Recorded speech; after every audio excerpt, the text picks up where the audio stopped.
Oops, hindi yan ulan, bugayan ng water tanker ng Manila City Hall na binasa kanina ang mga kalsada sa Espanya, Quiapo at Binondo para raw bawas init. Ilang sasakyan niya ang tila bumabagal pa para magpabasa. Presko po, hindi po masyadong mainit. Pag sobrang init po kasi sir, parang nakakadoble po ng pagod. Pero may ilang motoristang literal namang nabasa. Okay lang. Dahil? Para di na rin mainitan.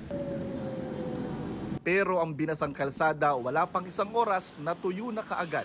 Effective naman siya kasi madali nung nawala yung init. Kumbaga parang lumamig. Sana araw-araw pag mainit, ganyan yung gawin nila. Beneficial naman po siya kasi sobrang init ngayon eh.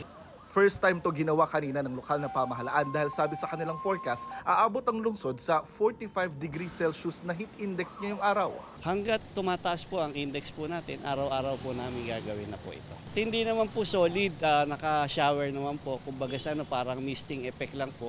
Pero magtipid pa rin ng tubig, sabi ng Task Force El Nino. Na-appreciate po natin ang efforts ng mga LGU, pero critical po ang susunod na 4 na linggo in terms of water conservation. Prevention po kasi ang ginagawa natin, mabawasan po naman yung mga heat stroke patient po natin, tsaka yung mga nadidehydrate po ng mga motorista. Animoy may resort naman sa Binondo dahil sa kabi-kabilang inflatable pool dito. Beat the heat daw ngayong may cruel summer. Sobrang init, kaya nag-ipon ako para makabili lang nito. Sa Tondo,